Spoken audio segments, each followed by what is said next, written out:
Before we get started, I'm just going to recognize our sponsors, Sharia Al-Wiz, Iswa Halal, and U.S. Muslim Chamber of Commerce, American Halal Council, Saffron Road, the Standards and Metrology Institute for Islamic Countries, Americans for a Vibrant Palestinian Economy, Halal Watch World, Helping Hand, Guidance Residential, Ibrik Technologies, and H2 Growers. So welcome to our panel on halal tourism. I'm going to introduce our fabulous guest moderator, Ebony Bego McMorris. And she is a marvelous journalist, award-winning journalist, whom I've worked with on some radio programs.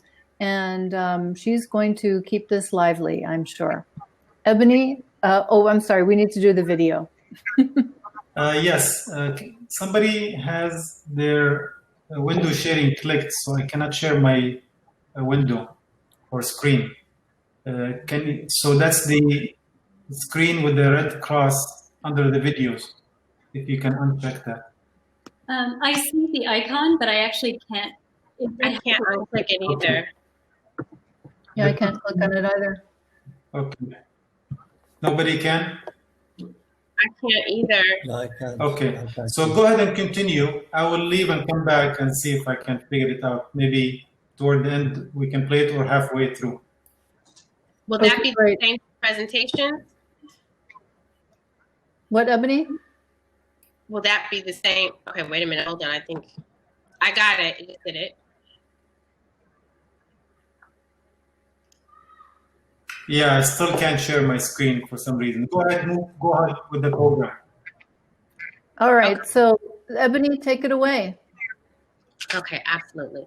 Well, thank you so much. I want to thank everyone who has come out to enjoy this summit and welcome them to the 2020 Virtual Halal Expo and Summit. This event, a marvelous event being put on by Arabesque Media, owned by Marwan Ahmad, who's also the president of American Halal Council. I want to thank all of the sponsors, again, just as Elizabeth did earlier, and also thank our panelists who are going to be joining us today, and those who find it necessary to not only listen, but also be a part of the conversation. Before we begin, I want to encourage everyone to make sure you visit and support the vendors that we have here. If we're talking about business, encouraging and finding ideas, then first, I always say before you do anything else, you must learn how to serve and you must learn how to support others in that. So I want to encourage people to do that. Secondly, or lastly, I want to say if you have any questions during the seminar that we have, please put them in the chat room. We may not be in this room, but we can still have a conversation, and we'll be checking those and asking those questions that you have of it. Now, the topic for this panel is halal tourism a real thing? As consumers demand more healthy, family-friendly, drug and alcohol-free tourism for opportunities and businesses, how can we begin to respond? I want to first introduce our lovely panelists for this session. Please welcome Dr. Atiya Ahmad. She's an associate professor of anthropology and international affairs at George Washington University. Broadly conceived, her research focuses on the interrelation between contemporary Islamic reform movements and political economic processes from a gendered perspective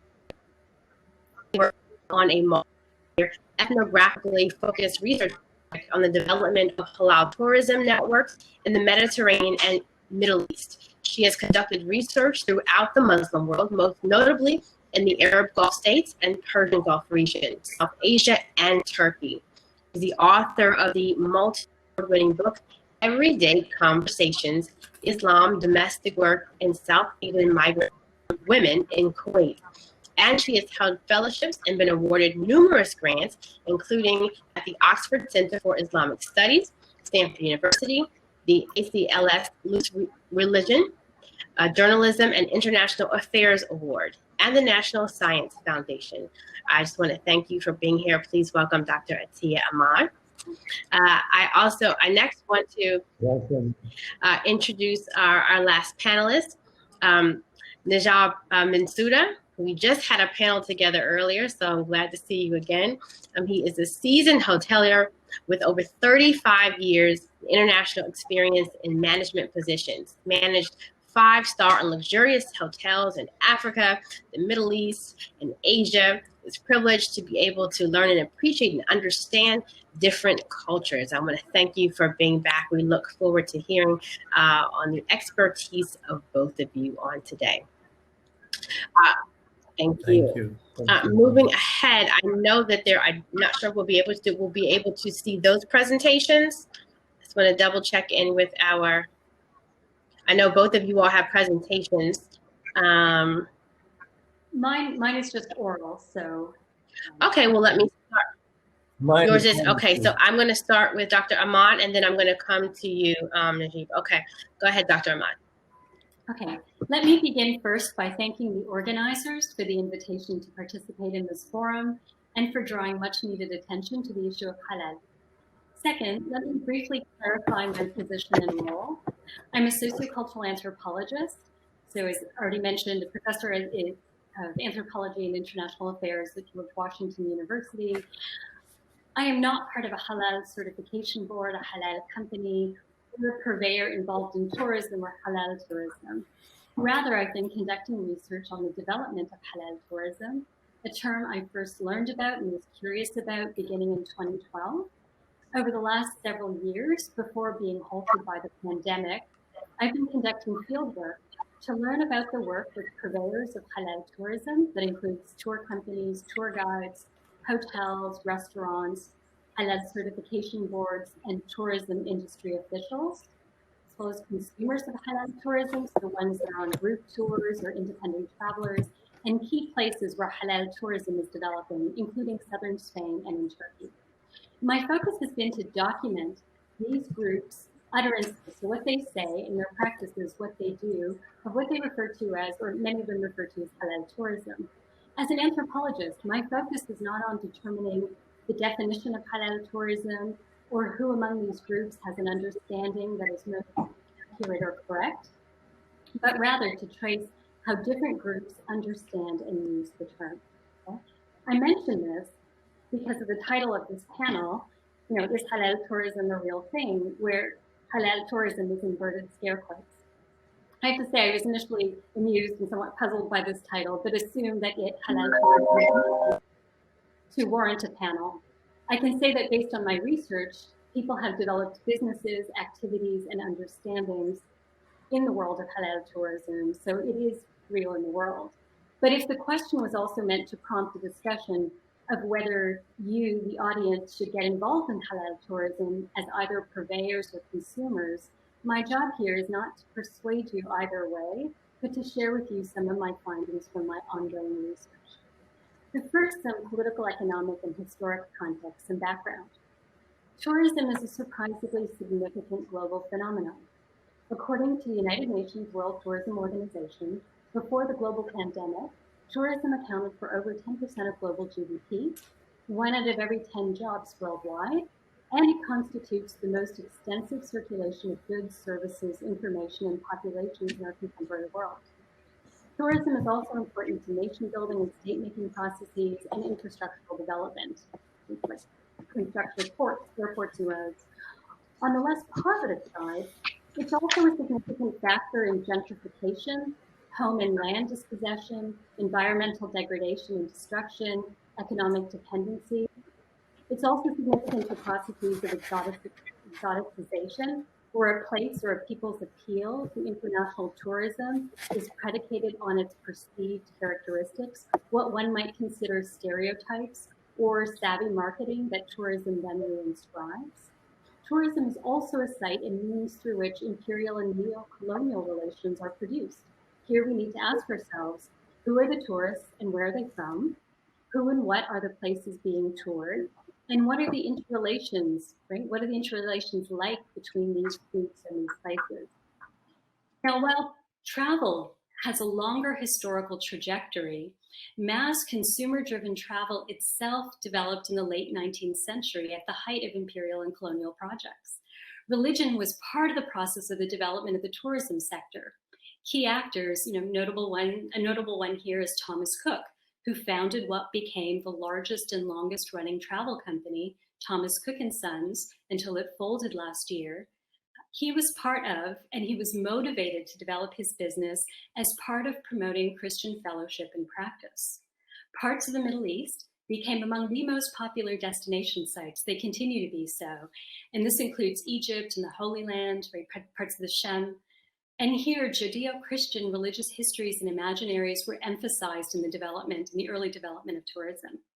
Now, over the past 10 years, the term halal tourism has developed, and it refers to growing populations of Muslim tourists who are traveling, who often seek services and amenities that have not previously been widely available, who may have practices of travel that are different than the mainstream, and who bring different imaginaries and historical understandings to bear upon their travel. So let me briefly unpack this statement. Before the pandemic upended the global travel industry, Muslims, primarily middle class from Southeast Asia, the Middle East, in particular the Khalij or Gulf region, and from North America and Europe, constituted, or, depending on calculations and methods, were among the top 2 with Chinese nationals, fastest growing population of international tourists today. In sheer numbers, Muslim tourists are estimated to number in 2017 about 140 million, and again, before the global pandemic, accounted for about 10% of tourists worldwide. Right? And this sector was developing at twice the rate of the international tourism market as a whole. Muslim tourist expenditures were also forecasted to grow from 175 to 250 billion US dollars over the next 5 years. Again, this was pre-pandemic. And now many industry insiders project that Muslims will remain the fastest growing worldwide population of tourists, both in terms of sheer numbers and in terms of expenditures over the next 20 years. In a global context, characterized by the refugee crisis, various attempts at instituting a Muslim ban, and the global war on terror and systems of surveillance, mobility restrictions, and extrajudicial or exceptional forms of incarceration and imprisonment that have developed in its wake, and where in addition to refugees, Muslims are often associated with migration, it's important to note that Muslim tourists constitute the largest cross-border movement of Muslims, both in our contemporary world and historically. So what is halal tourism? A loose and amorphous term, halal tourism refers to an emergent sector of Islamic enterprise that seeks to channel the travel of Muslim tourists. Those who use the term invariably have concerns with this term, right? It's a regular source of debate, most notably at trade conferences. It has even spurred one key actor to write an industry paper about this. And here I refer you to the work of our colleagues at Halal Trip. Some have suggested alternative terms to halal tourism. For example, Muslim-friendly travel, which is mostly discounted because it is a mouthful and hard to market. Others have argued for Muslim travel or Islamic travel, which has been rejected by many because they point out that it implies that there's an intrinsically religious quality to this travel that does not quite capture their aims or intentions, and that it is a term that would likely incite Islamophobic responses that could potentially halt the development of the sector. So bearing these qualifications and reservations in mind, halal tourism is the term that is still probably the most often used by actors who are involved in this realm of activity. Right? And the following are different uses these actors make of these terms. Right? So I'm going to trace a few ways in which people have made use of the term. So at its narrowest, halal tourism refers to travel and leisure facilities that cater to the needs of observant Muslims. For example, hotels that do not serve alcohol or other food items deemed to be haram or subject to religious interdiction, or seaside resorts that have private beaches, swimming pools, and facilities for women. More broadly, however, halal tourism refers to the religio-economic aspirations of several spatially distinct groups. This includes business people and companies operating globally, for example, in Istanbul, in London, in Singapore, in Beijing, and Abu Dhabi, who conceive of their work in purely business terms, where they seek to ensure that individual choice, a cornerstone of capitalist and market-driven economies, is one available to all consumers, including religiously observant ones seeking to travel or go on holiday. For investors from the Gulf Cooperation Council states and entrepreneurs in Singapore and Malaysia, halal tourism is seen as another step in the wake of Islamic finance and banking sectors in their reshaping of economic logics and relations through Islam. Among Muslim community activists in the UK, in the US, Canada, and Spain, halal tourism marks their attempts to encourage diasporic Muslims to travel beyond their ancestral homelands and develop a broader appreciation for the plurality of Muslim histories and experiences through travel to different Muslim societies, both Muslim majority countries and countries where Muslims comprise a minority. Recently, entrepreneurs and government officials in a myriad of countries, including but not limited to Japan, South Korea, Australia, Indonesia, the Philippines, Turkey, Spain, the United Arab Emirates, have fostered the development of their own national halal tourism infrastructures in the hopes it'll attract growing populations of Muslim tourists.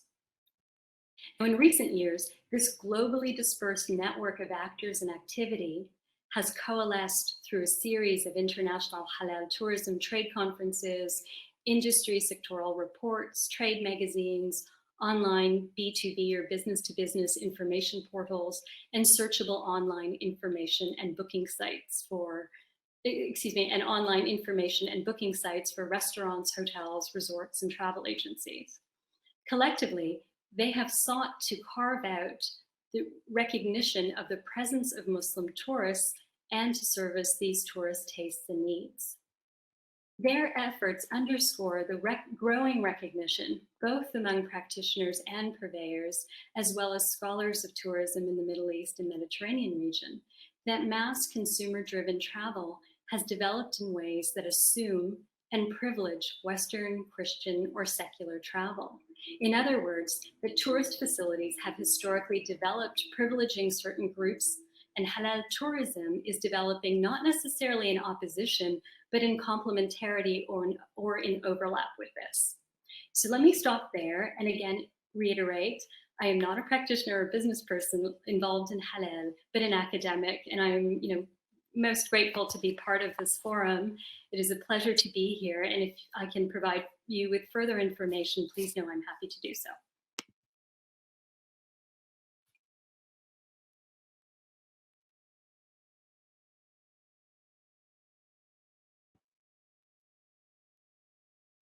I'm sorry. Thank you so much. That was extremely informative to come back to. Next, I would like for Mr. Bensouda, you also have a presentation. Let me get you off mute. You're on mute right now. So if you could unmute yourself. Okay. And then you can go ahead and proceed. I just did. Okay. Well, I think Dr. Atiyah said it all. Whatever was in my presentation, she mentioned it, but I'll go ahead anyway. 17 years ago, in Sharjah, the United Arab Emirates, I met Habib, who came to visit, because Habib and I, we know each other since we were young kids born in Gambia, West Africa. So he came, I invited him for a great halal barbecue lunch. And he talked to me about halal tourism 17 years ago. I had no clue what he was talking about. And today we see what's happening. There's an echo, correct?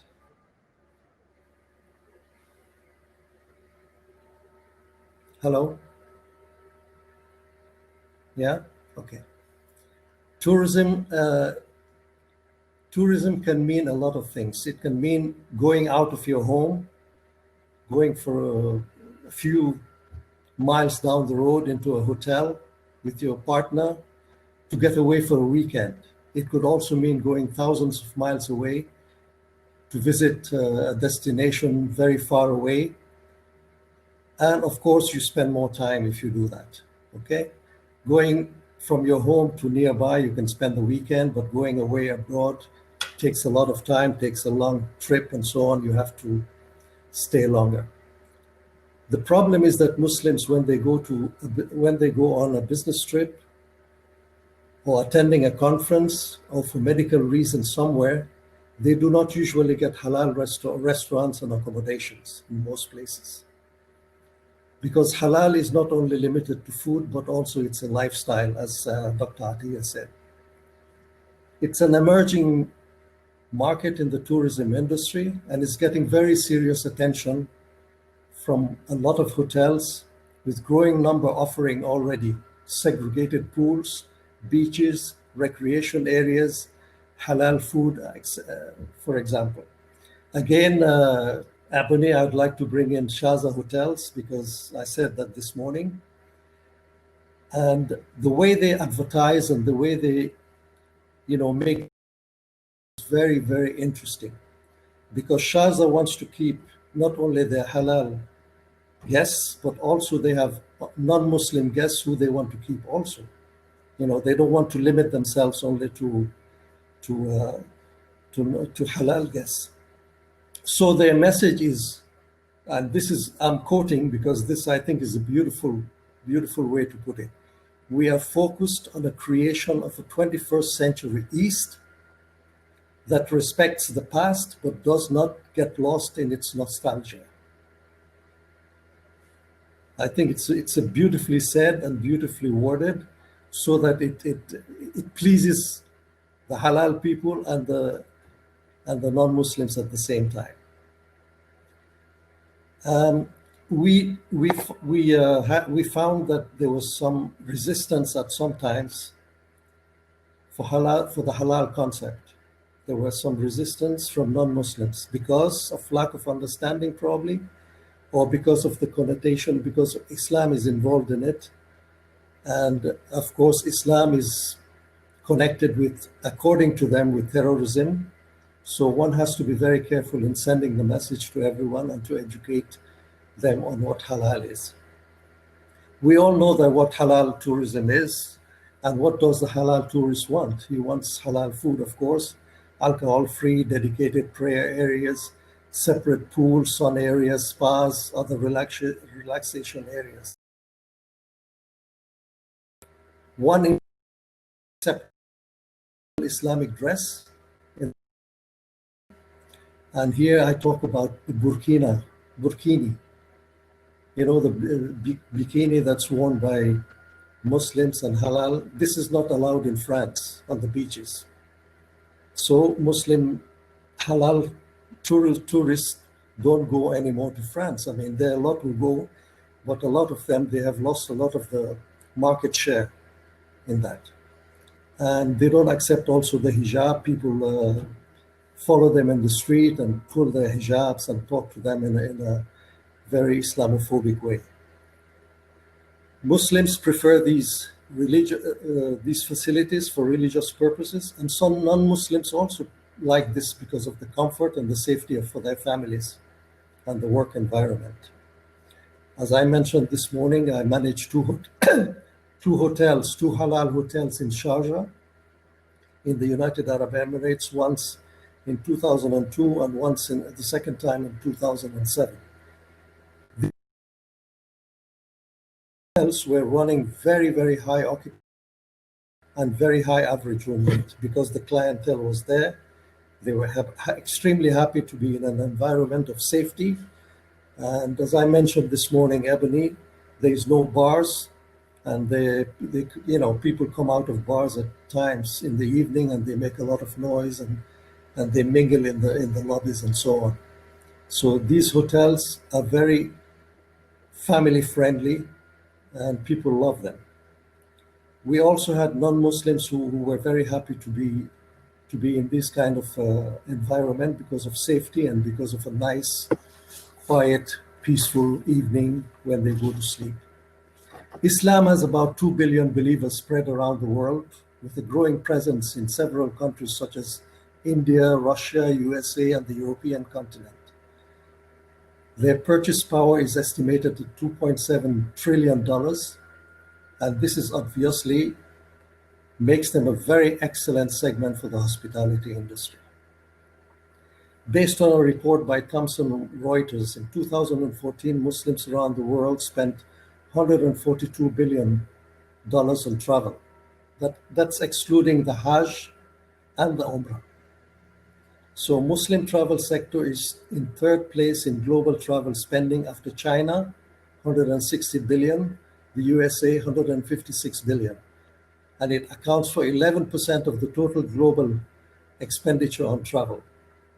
So Muslim travel contributed 156 billion to global GDP in 2016 and is primed to grow to 220 billion by 2020. But unfortunately, our Corona business came up and this may delay things a little bit. And this is taken from the Muslim Travel Index 2017 by Crescent Rating. So Muslim travel is one of the fastest growing segments, as Athias mentioned earlier also, growing from 4.8% against an industry average of 3.8%. Antoine Medawar, VP Middle East and North Africa at Amadeus, said in 2016, and I quote, "Halal travelers are a demographic that represents a powerful opportunity. This is a group of individuals and families that have a powerful opportunity, this is a group of individuals and families that have certain unique requirements of their destination and travel services," end of quote. So I'm encouraging all the providers like hotels, tourist transporters, restaurants, travel agents, tour operators, airlines, and all sectors in the tourism industry. Here's a chance to increase your profit in the business. As you can see, it is a huge market segment that you should not ignore. For other providers who would like to take advantage of this market segment, I would advise them to get some advice from specialists on how to proceed to be halal compliant and do it the right way before offering it. Because as I said this morning, as the saying goes, it takes only one time to impress or not to impress. Thank you.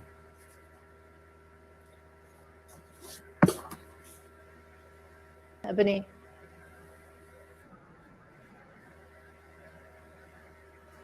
Adapt.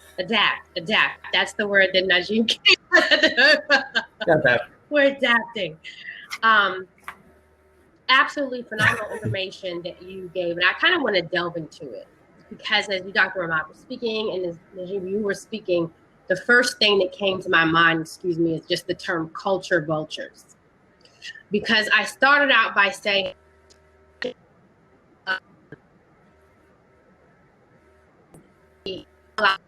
a real thing, right? So the answer is absolutely, especially with all the information that many of us are hearing right now.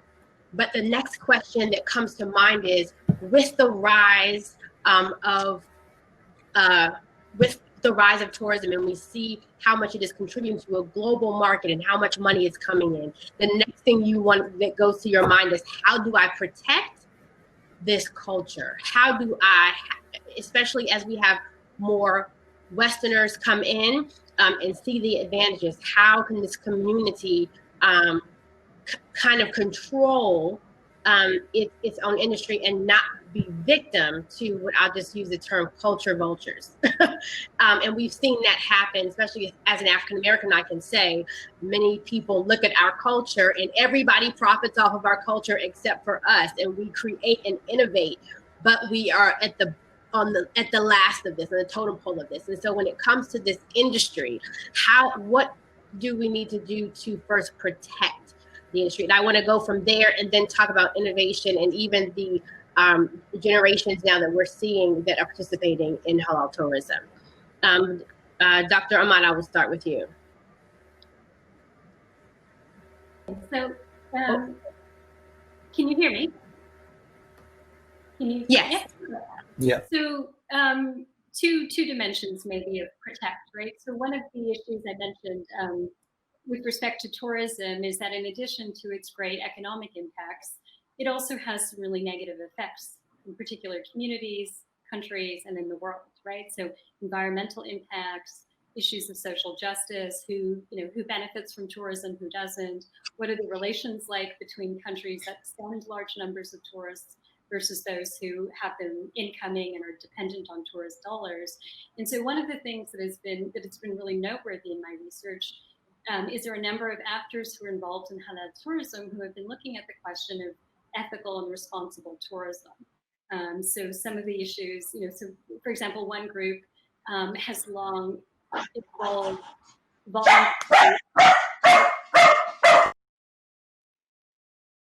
voluntarism with travel. So for example, there's a group that goes to Bosnia where they also are involved in community building exercises, community development exercises.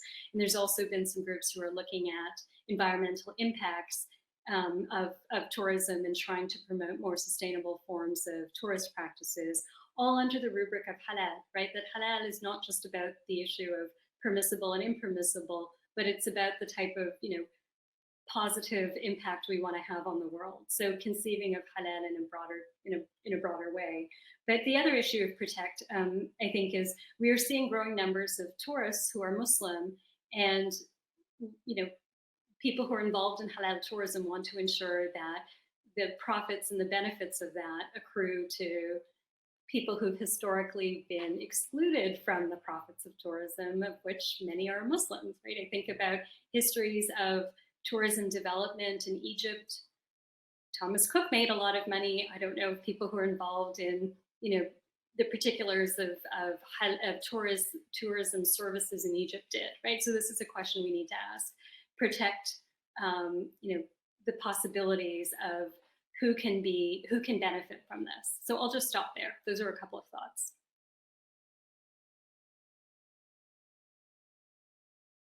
Can you also, measures can we put in place to begin to protect the culture? I think educating people is very important in this culture. The market is growing very fast, and I don't think there's any way of stopping it. So hotels and providers of tourism, like all the providers, transportation, hotels, must be prepared for this. They must get themselves ready, and probably in the existing hotels, and when they are ready to build new hotels, to make sure that this is included in their plans.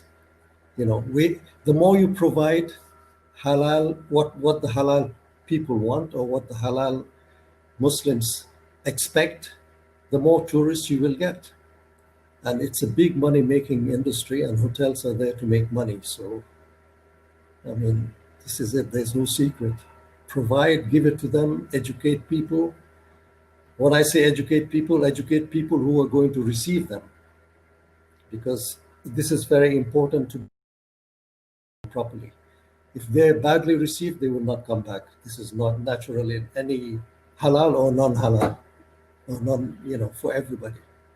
In hotel industry, we talk about skills, and I believe that the soft skills are very important in this business, even more so than technical skills, because technical skills are something that you can learn. But soft skills about how to receive different cultures, because Muslims come from different countries, and each country has a different culture or different understanding. This is very important. So I was doing that in Chad. I was teaching people soft skills on how to receive guests, because they had no clue about receiving guests. They didn't have any 5-star hotels. So I was very well versed in that, teaching people how to receive the different cultures. Some cultures don't like shaking hands. Some cultures don't like people looking at them straight in the eyes. Others prefer to look directly in the eyes when talking to them, and so on and so forth. There's a lot of work to be done, and if you want the business badly, you just have to go for it. You wanted to say something? Yeah, it reminded me. So a number of people have also proposed certification right? And or certification groups that can certify hotels, restaurants. I don't think they certify tour companies, but that is within the realm of possibility.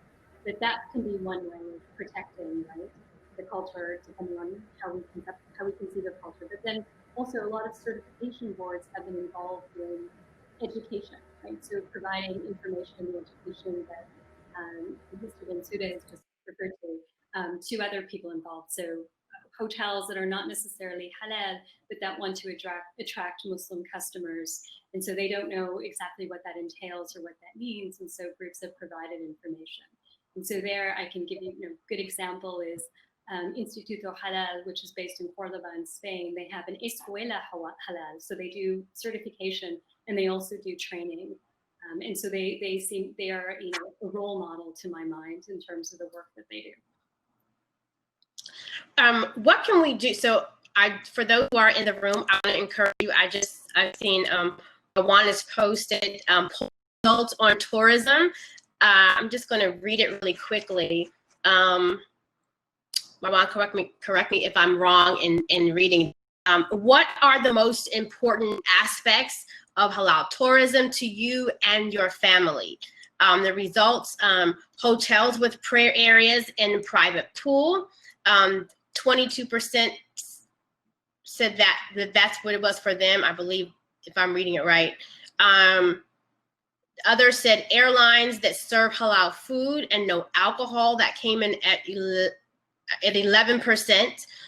Next, Islamic and family environment. That came up at 61%.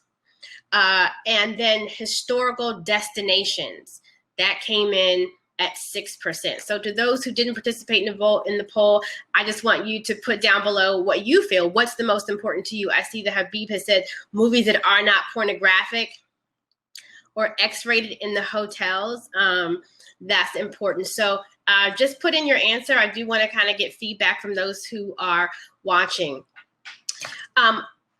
Let's talk about also integrating that tourism industry with even like TripAdvisors, or when people are searching for their travel. What ways can we incorporate so that when people are searching and they're using some of the traditional sites and they're maybe unaware of, and that's a quick search, but unaware of places where they can go, that, for instance, the Halal Guide, where they can find the information. How do you feel about incorporating that into some of your larger, I would say, tourism guides or things that people use in booking? Uh-oh, Najib, can you hear me? I want to start with you on that one. I think he's frozen. I'll go back to you, Dr. Ahmad. I can't hear you. I had myself muted in anticipation of our colleagues' comments. But so again, I'm not an industry person here. So I'm just going to give you a few things that I've noticed, and people have indicated that there are these online booking platforms, booking.com, etc., that are behemoth, right? That have an outsized role in the industry. They can really affect an individual business or even a particular area in terms of tourism. Absolutely. Where and what. And so there has been a debate, right? Whether, in a really important debate, do you latch on to those groups given their importance, or do you try to develop an alternative, right? And so it seems that both have happened. So there are some groups who have, some of these large platforms, seeing the potential and the growth here, have incorporated, question pop-up things where you can indicate your preference or halal and what that entails and what you're looking for. So there is that. So the large platforms have done that. Then other groups have also developed alternative booking sites. And I think one that is based in the UK, for example, is trying to go public. And so there, and whether or not what happens and how people are able to survive, especially post-COVID, is something important for us all to consider. But the issue of integration, right, developing alongside, given the outsized role of some groups versus trying to develop alternatives, and hopefully those alternatives can be sustainable, that is a question that we have to look out for. Can you answer that, because you've really helped, you are on that side of industry side as far as building infrastructures and coming in. How do you look at it when it comes to integrating halal tourism into some of your more mainstream outlets, whether Booking or TripAdvisor or things like that? Because, and I say this only because when the internet is a powerful thing. Rankings are a powerful thing. When you get into the algorithm of the internet, it's crazy. And so people put in and they search and it ranks. And so should there be some type of integration, because that ranking helps increase visitation and people looking? How do you feel about that? Or should it be kept separate and sacred, I'll say? Shouldn't be. I don't think so. It should be incorporated. And I think the best way to do this is to create familiarization trips. Go invite travel agents, invite tour operators, invite those platforms to come and see your hotel and visit, and show them what halal really means. That way they can incorporate it in their platforms.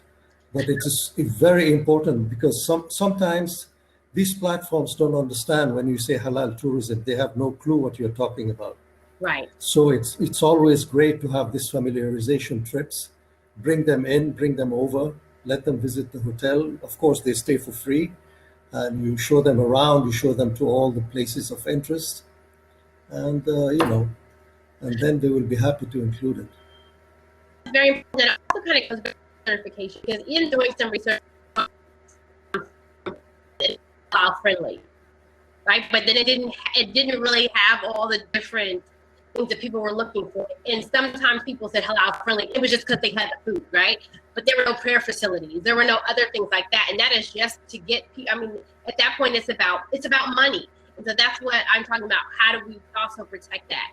I also want to talk about, so when we look at in Europe, I was reading a great article in the Muslim community is now in its third or fourth generation, right? So you have a new generation coming in, fourth generation. What is the messaging that you want to that group, in also kind of protecting or really being about what halal is in each and every way? Sometimes with each generation, things get a little diluted and sometimes commercial. So what can we say to that generation, or what is the message that you have for them? Especially though, this is the point, I'll say this, Yvonne just came in and talked about YouTubers and influencers and people with large audiences, right? And so they have to appeal to their people, but what messaging do you have for them? Dr. Atiyah. Me? Oh, Dr. Ahmad. Okay.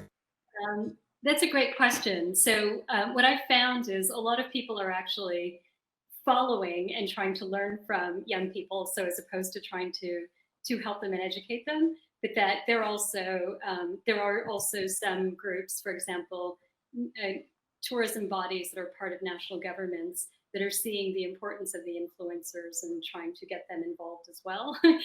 So trying to also inform, educate, and share information with them. So just a few examples. Some of the influencers that I've followed, have traveled independently. So that's something also to note. A lot of younger people, I've forgotten what the particular title, Gen whatever, but millennials in particular are known for this, for traveling independently and traveling off the beaten path, right? And are posting information to their friends, families through social media and through blog postings. Some become influencers and have gained quite large followings that have then influenced other people's travels, right? And so there are a few groups in particular out of the UK have now moved to Qatar, and then another group that's based in Singapore that are quite well known and have developed these really fluid, informal, suggested itineraries, right? And so that has helped to influence and shape people's travel imaginaries, ideas of where they could go and what they can do.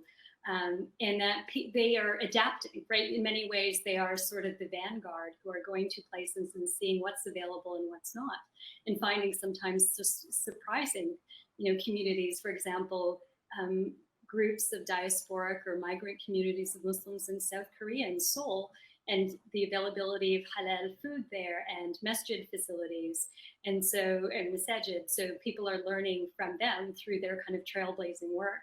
And then they have in turn been, have participated in trade events where hoteliers, tour companies learn from them as well. So I think it's now integrated in interesting ways, and that rather than perhaps providing them with information and trying to direct them in particular ways, it might be the opposite. But I'm sure people could debate that, and I'm happy to do that. Najib, I talk about earlier. We had another conversation about innovation.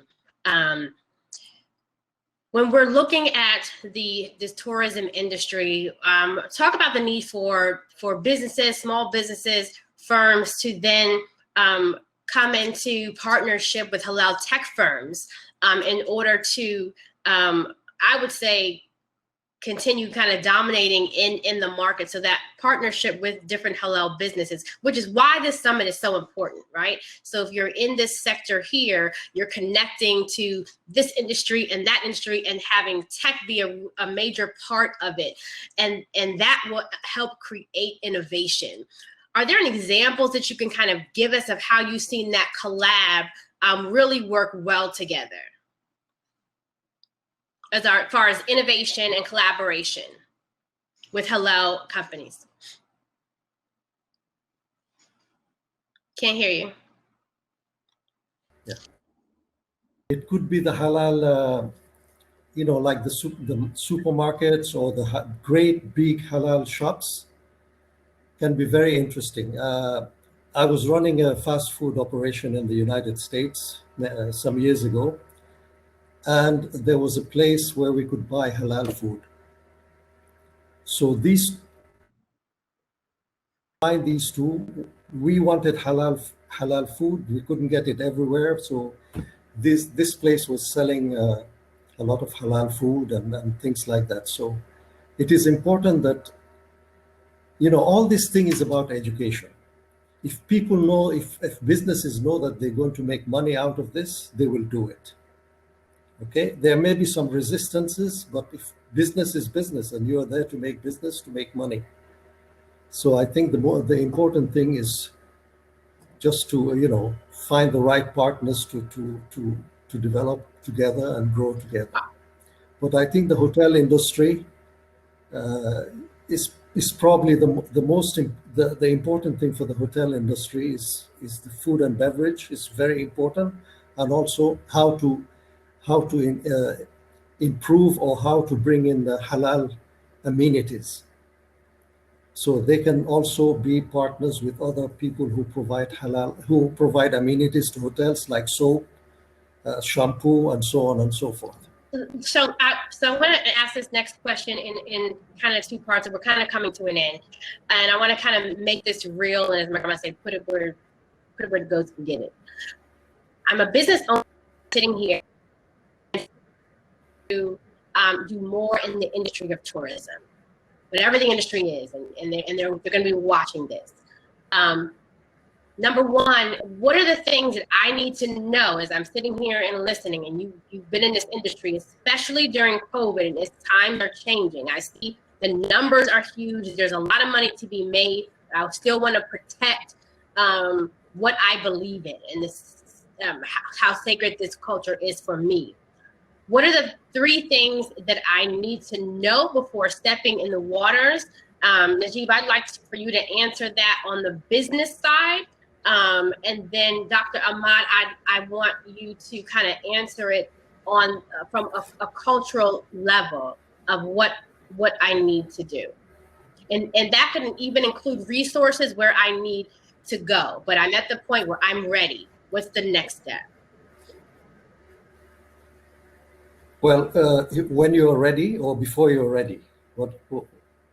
Because before you're ready, you need to understand what halal means and what does it mean if you want to introduce it and bring it in. So education is very important. That's number one.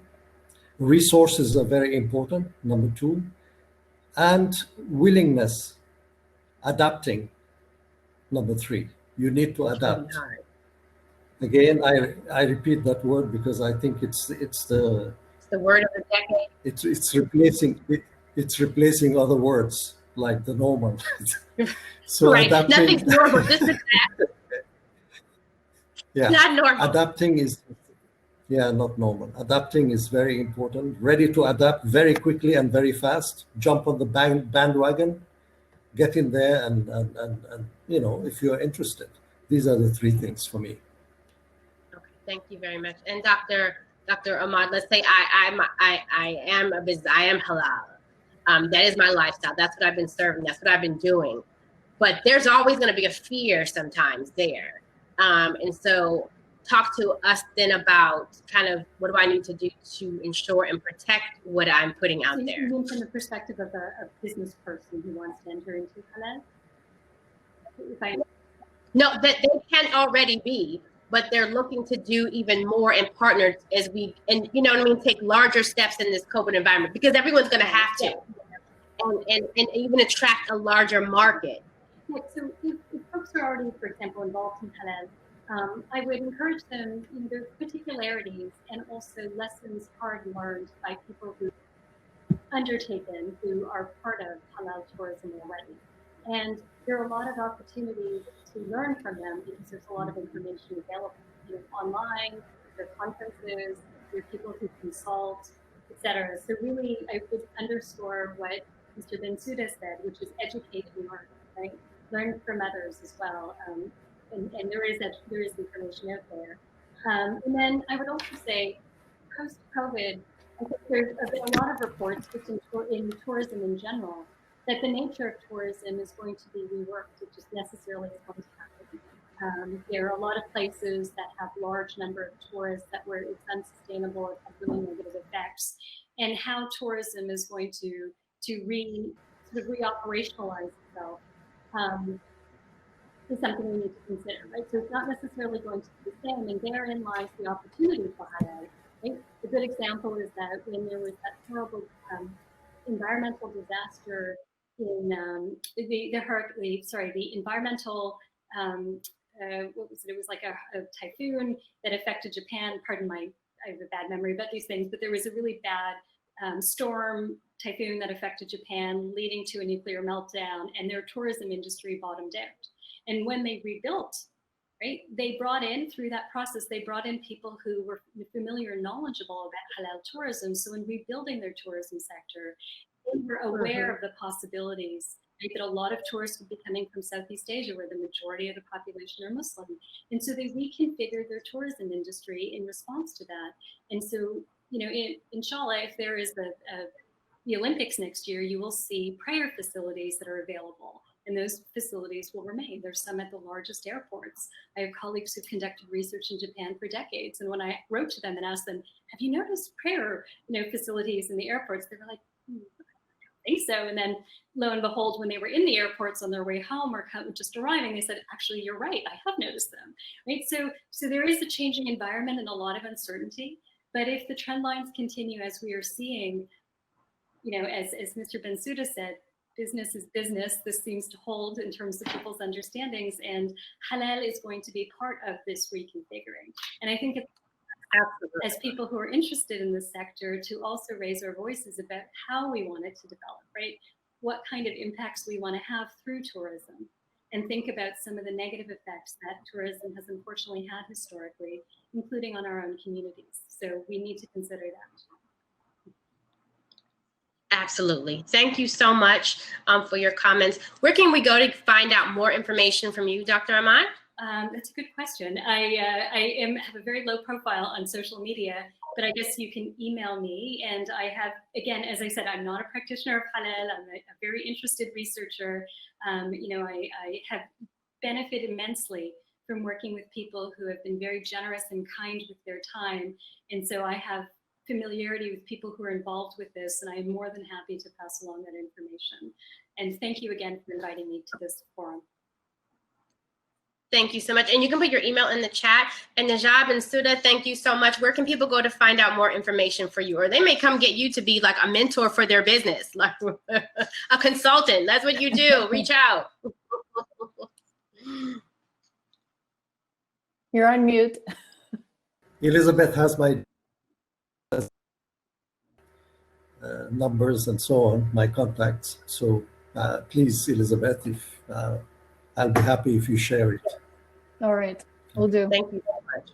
All right, Okay. Thank you so much for coming. Elizabeth, I'll turn it back over to you. Thank you for having us. Thank you. Thank you all very much. Thank you, Ebony, for the marvelous moderating.